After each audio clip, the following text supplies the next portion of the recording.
Food serve ಮಾಡುವ ವಿಧಾನ ಭಾಗ 2 process of serving food part 2. ಹಿಂದಿನ ವಿಡಿಯೋದಲ್ಲಿ ನಾವು ಗೆಸ್ಟ್ ಅನ್ನು ವೆಲ್ಕಮ್ ಮಾಡುವುದರಿಂದ ಹಿಡಿದು ಆರ್ಡರ್ ತೆಗೆದುಕೊಳ್ಳುವವರೆಗಿನ ವಿಧಾನವನ್ನು ಅರ್ಥ ಮಾಡಿಕೊಂಡಿದ್ದೇವೆ.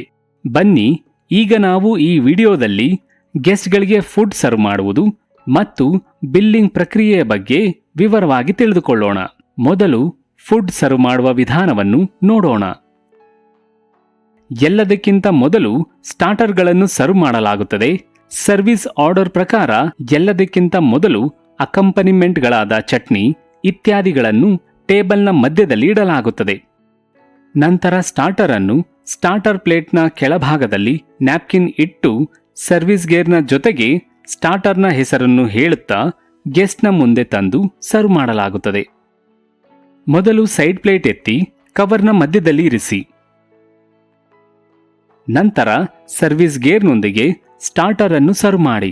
ನೆನಪಿನಲ್ಲಿಡಿ, ಮೊದಲು ಯಾವಾಗಲೂ ಲೇಡಿ ಗೆಸ್ಟ್ನಿಂದ ಸರ್ವ್ ಮಾಡಬೇಕು.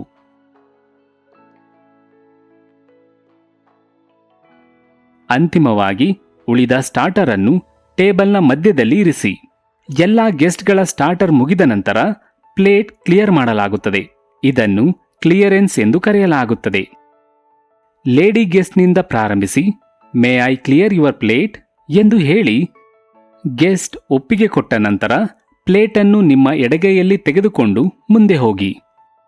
ಎರಡನೇ ಪ್ಲೇಟನ್ನು ನಿಮ್ಮ ಮಣಿಕಟ್ಟಿನ ಮೇಲೆ ಇರಿಸಿ ಮತ್ತು ಅದರ ಕಟ್ಲರಿಯನ್ನು ಕೆಳಭಾಗದಲ್ಲಿರುವ ಪ್ಲೇಟ್ ಮೇಲೆ ಇರಿಸಿ. ಮೊದಲು ನೈಫ್ ಮತ್ತು ನಂತರ ಫೋರ್ಕ್ನಿಂದ ಪ್ಲೇಟ್ನಲ್ಲಿ ಉಳಿದ ಆಹಾರವನ್ನು ಕೆಳಗಿನ ಪ್ಲೇಟ್ಗೆ ಹಾಕಿ ಪಕ್ಕಕ್ಕೆ ಇರಿಸಿ. ಹೀಗೆ ಮಾಡುವಾಗ ಯಾವುದೇ ಶಬ್ದ ಬರದಂತೆ ನೋಡಿಕೊಳ್ಳಿ. ಕೊನೆಗೆ ಸಾಲ್ವರ್ನಿಂದ ಅಕಂಪನಿಮೆಂಟ್ಗಳನ್ನು ಮತ್ತು ಸ್ಟಾರ್ಟರ್ ಪ್ಲೇಟ್ ಅನ್ನು ಸಹ ಸ್ವಚ್ಛಗೊಳಿಸಿ. ಮೇನ್ ಕೋರ್ಸ್ ಸರ್ವ್ ಮಾಡಲು ಕಟ್ಲರಿಯನ್ನು ಮತ್ತೊಮ್ಮೆ ಸರಿಯಾದ ಕ್ರಮದಲ್ಲಿ ಇರಿಸಲಾಗುತ್ತದೆ. ಒಂದು ವೇಳೆ ಗೆಸ್ಟ್ ಎಪಿ ಸ್ಪೂನ್ ಬಳಸದಿದ್ದರೆ ಉಳಿದ ಕಟ್ಲರಿಗಳು, ಉದಾಹರಣೆಗೆ ಎಪಿ ನೈಫ್ ಮತ್ತು ಎಪಿ ಫೋರ್ಕ್ ಅನ್ನು ಸರಿಯಾದ ರೀತಿಯಲ್ಲಿ ಜೋಡಿಸಿ. ಕಟ್ಲರಿಯನ್ನು ಜೋಡಿಸುವಾಗ ಗೆಸ್ಟ್ ಮುಂದಿನಿಂದ ಕ್ರಾಸ್ ಮಾಡಬಾರದು ಎಂಬುದನ್ನು ನೆನಪಿನಲ್ಲಿಡಿ. ಯಾವಾಗಲೂ ಅದನ್ನು ಕ್ಲಾಕ್ ವೈಸ್ ಅಥವಾ ಆಂಟಿ ಕ್ಲಾಕ್ ವೈಸ್ ದಿಕ್ಕಿನಲ್ಲಿ ಜೋಡಿಸಿ. ಸೈಡ್ ಪ್ಲೇಟ್ ಅನ್ನು ಗೆಸ್ಟ್ ಎಡಭಾಗದಲ್ಲಿ ಮತ್ತೆ ಇರಿಸಿ. ಯಾವಾಗಲೂ ಲೇಡಿ ಗೆಸ್ಟ್ನಿಂದ ಪ್ರಾರಂಭಿಸಿ ಮತ್ತು ಗೆಸ್ಟ್ನ ಗ್ಲಾಸಿನಲ್ಲಿ ನೀರು ಇದೆಯೇ ಇಲ್ಲವೇ ಎಂದು ಚೆಕ್ ಮಾಡಿ. ಒಂದು ವೇಳೆ ನೀರಿಲ್ಲದಿದ್ದರೆ ಮತ್ತೆ ಸರ್ವ್ ಮಾಡಿ. ಈಗ ಮೇನ್ ಕೋರ್ಸ್ ಸರ್ವ್ ಮಾಡುವ ಮೊದಲು ಪಿಕಲ್ ಪಾಪಡ್ ಅಂದರೆ ಉಪ್ಪಿನಕಾಯಿ ಮತ್ತು ಹಪ್ಪಳವನ್ನು ಟೇಬಲ್ನ ಮಧ್ಯದಲ್ಲಿ ಇರಿಸಿ. ಡಿನ್ನರ್ ಪ್ಲೇಟ್ ಅಥವಾ ಫುಲ್ ಪ್ಲೇಟ್ ಅನ್ನು ರೈಟ್ ಹ್ಯಾಂಡಿನಿಂದ ಲೇಡಿ ಗೆಸ್ಟ್ ಕಡೆಯಿಂದ ಪ್ರಾರಂಭಿಸಿ. ಇತರ ಎಲ್ಲಾ ಗೆಸ್ಟ್ಗಳಿಗೆ ಇರಿಸಿ. ಪ್ಲೇಟ್ ಅನ್ನು ಮಧ್ಯದಿಂದ ಹಿಡಿಯದೆ ಹೊರಗಿನಿಂದ ಮಾತ್ರ ಹಿಡಿದುಕೊಳ್ಳಿ. ಮೊದಲು ತರಕಾರಿಗಳನ್ನು ಸರ್ವ್ ಮಾಡಲಾಗುತ್ತದೆ. ಯಾವುದೇ ಫುಡ್ ಅನ್ನು ಎಡಗಡೆಯಿಂದ ಸರ್ವ್ ಮಾಡಲಾಗುತ್ತದೆ. ಮೊದಲೇ ಪ್ರೀಪ್ಲೇಟೆಡ್ ಅಲ್ಲದಿದ್ದರೆ ಅಥವಾ ಕಿಚನ್ನಿಂದ ತಯಾರಿಸಿದ್ದರೆ ಅಂತಹ ಆಹಾರವನ್ನು ಬಲಗಡೆಯಿಂದ ಸರ್ವ್ ಮಾಡಲಾಗುತ್ತದೆ. ಟೇಬಲ್ ಬಳಿ ಇರುವ ಪೊಸಿಷನ್ ಹೀಗಿರಬೇಕು. ಎಡಗಾಲನ್ನು ಮುಂದಕ್ಕೆ ಮತ್ತು ಬಲಗಾಲನ್ನು ಹಿಂದಕ್ಕೆ ಇರಿಸಿ. ನಂತರ ಗೆಸ್ಟ್ಗೆ ಡಿಶ್ನ ಹೆಸರನ್ನು ಹೇಳುತ್ತಾ ಅದನ್ನು ಸರ್ವಿಸ್ ಗೇರ್ನ ಸಹಾಯದಿಂದ ಸರ್ವ್ ಮಾಡಿ. ಲೇಡಿ ಗೆಸ್ಟ್ನಿಂದ ಪ್ರಾರಂಭಿಸಬೇಕು ಎಂಬುದನ್ನು ನೆನಪಿನಲ್ಲಿಡಿ. ನಂತರ ಇದೇ ವಿಧಾನವನ್ನು ಪುನರಾವರ್ತಿಸಿ. ಈ ರೀತಿಯಾಗಿ ಸೈಡ್ ಪ್ಲೇಟಿನಲ್ಲಿ ರೋಟಿಯನ್ನು ಸರ್ವ್ ಮಾಡಿ. ನಂತರ ಬಲಗೈಯಿಂದ ದಾಲನ್ನು ಸರ್ವ್ ಮಾಡಿ. ಇದು ಪ್ರೀ ಪ್ಲೇಟೆಡ್ ಸರ್ವಿಸ್ ಆಗಿದೆ. ಕೊನೆಯದಾಗಿ ರೈಸ್ ಅಂದರೆ ಅನ್ನವನ್ನು ಬಲಗೈಯಿಂದ ಸರ್ವ್ ಮಾಡಿ.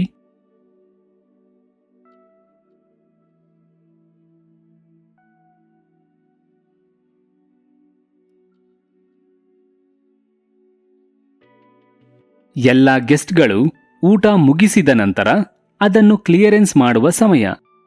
ಕ್ಲಿಯರೆನ್ಸ್ ಮಾಡುವ ಮೊದಲು ಗೆಸ್ಟ್ ಅನ್ನು ಯಾವಾಗಲೂ ನಾನು ನಿಮ್ಮ ಪ್ಲೇಟನ್ನು ಕ್ಲಿಯರ್ ಮಾಡಬಹುದೇ ಅಥವಾ may I clear the plate ಎಂದು ಕೇಳಿ. ಕ್ಲಿಯರೆನ್ಸ್ ಅನ್ನು ಯಾವಾಗಲೂ ಬಲಗೈಯಿಂದ ಮಾಡಲಾಗುತ್ತದೆ ಎಂಬುದನ್ನು ನೆನಪಿಡಿ.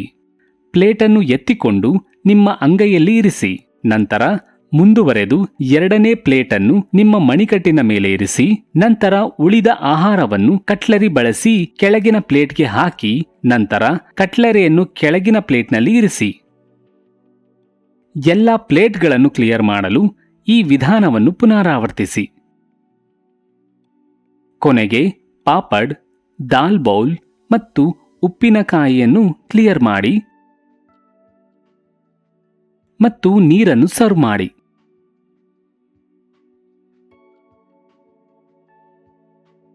ಮುಂದಿನ ಸ್ಟೆಪ್ ಕ್ರಂಬಿಂಗ್ ದ ಟೇಬಲ್. ಇದರಲ್ಲಿ ನೀವು ಟೇಬಲ್ ಮೇಲೆ ಬಿದ್ದ ಆಹಾರದ ಕಣಗಳನ್ನು ಸ್ವಚ್ಛಗೊಳಿಸುತ್ತೀರಿ. ಇದಕ್ಕಾಗಿ ನೀವು ಒಂದು ನ್ಯಾಪ್ಕಿನ್ ಮತ್ತು ಸೈಡ್ ಪ್ಲೇಟ್ ಹೊಂದಿರಬೇಕು. ಟೇಬಲ್ ಮೇಲೆ ಅಲ್ಲಲ್ಲಿ ಆಹಾರದ ಕಣಗಳು ಬಿದ್ದಿರುತ್ತದೆ. ಬಿದ್ದಲ್ಲೆಲ್ಲ ಅವುಗಳನ್ನು ನ್ಯಾಪ್ಕಿನ್ನಿಂದ ನಿಧಾನವಾಗಿ ಸೈಡ್ ಪ್ಲೇಟ್ನಲ್ಲಿ ಹಾಕಿ. ಇದರಿಂದ ಟೇಬಲ್ ಮತ್ತೆ ಸ್ವಚ್ಛ ಮತ್ತು ಅಚ್ಚುಕಟ್ಟಾಗುತ್ತದೆ. ಕೊನೆಗೆ ಡೆಸರ್ಟ್ ಸರ್ವ್ ಮಾಡುವ ಸರದಿ ಬರುತ್ತದೆ. ಇದರಲ್ಲಿ ಮೊದಲು ಕ್ರಿಯೇಟ್ ಸೆಟ್ ಅಂದರೆ ಸಾಲ್ಟ್ ಅಂಡ್ ಪೆಪ್ಪರ್ ಸೆಟ್ ಅನ್ನು ಕ್ಲಿಯರ್ ಮಾಡಿ ಮತ್ತು ಬಡ್ವಾಸ್ ಅನ್ನು ಟೇಬಲ್ನ ಮಧ್ಯದಲ್ಲಿ ಇರಿಸಿ. ಅದಾದ ನಂತರ ಫಿಂಗರ್ ಬೌಲ್ ಅನ್ನು ಸರ್ವ್ ಮಾಡಲಾಗುತ್ತದೆ. ಇದನ್ನು ಬಲಗೈಯಿಂದ ಮಾಡಲಾಗುತ್ತದೆ. ಎಲ್ಲ ಗೆಸ್ಟ್ಗಳು ತಮ್ಮ ಕೈಗಳನ್ನು ತೊಳೆದ ನಂತರ ಅದನ್ನು ಕ್ಲಿಯರ್ ಮಾಡಿ ಪ್ರತಿಯೊಂದು ಬೌಲಿನ ಸಾಸರ್ಗಳನ್ನು ಒಂದರ ಮೇಲೊಂದಿಡಿ ಮತ್ತು ಬೌಲ್ಗಳನ್ನು ಪ್ರತ್ಯೇಕ ಸಾಲ್ವರ್ನಲ್ಲಿ ಇರಿಸಿ. ಈಗ ಡೆಸರ್ಟ್ ಸರ್ವ್ ಮಾಡಲು ಡೆಸರ್ಟ್ ಸ್ಪೂನ್ ಅನ್ನು ಕವರ್ನ ಬಲಭಾಗದಲ್ಲಿ ಇರಿಸಿ ಮತ್ತು ಡೆಸರ್ಟ್ ಅನ್ನು ಸಾಲ್ವರ್ನಿಂದ ತೆಗೆದುಕೊಂಡು ಬಲಗೈಯಿಂದ ಅದರ ಹೆಸರನ್ನು ಹೇಳುತ್ತಾ ಸರ್ವ್ ಮಾಡಿ. Your vanilla ice cream madam ಅಥವಾ ಸರ್.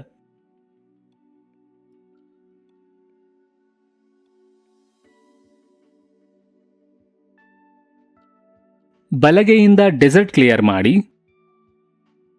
ಯಾವಾಗಲೂ ಲೇಡಿ ಗೆಸ್ಟ್ ಇಂದ ಪ್ರಾರಂಭಿಸಿ. ಎಲ್ಲ ಗೆಸ್ಟ್ಗಳಿಗೆ ಸರ್ವಿಸ್ ಮಾಡಿದ ನಂತರ ಬೇರೆ ಏನಾದರೂ ಆರ್ಡರ್ ಮಾಡಬೇಕೇ ಎಂದು ಗೆಸ್ಟ್ ಅನ್ನು ಕೇಳಿ. ಇದಕ್ಕಾಗಿ ಹೀಗೆ ಹೇಳಿ, would you like to have anything else madam or sir? Guest ಹೌದು ಎಂದು ಹೇಳಿದರೆ ಮತ್ತೆ ಆರ್ಡರ್ ತೆಗೆದುಕೊಳ್ಳಿ.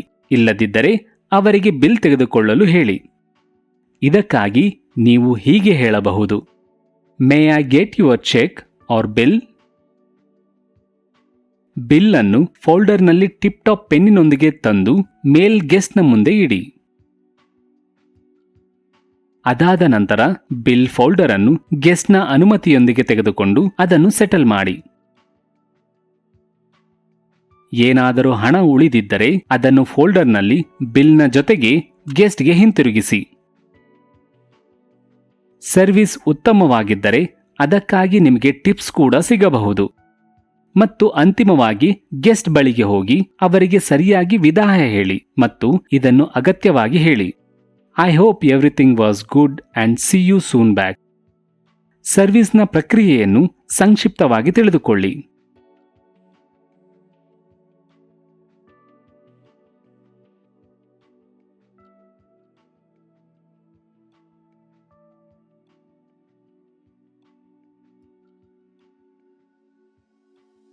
ಕೊನೆಯದಾಗಿ ಈ ವಿಷಯಗಳನ್ನು ನೆನಪಿನಲ್ಲಿಡಿ.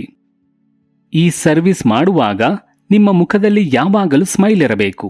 ಹೋಟೆಲ್ ಇಂಡಸ್ಟ್ರಿಯಲ್ಲಿ ಕೆಲಸ ಮಾಡುವಾಗ ನಿಮ್ಮ ಮುಖದಲ್ಲಿರುವ ಸ್ಮೈಲ್ ಕೆಲಸವನ್ನು ಸುಗಮಗೊಳಿಸುತ್ತದೆ.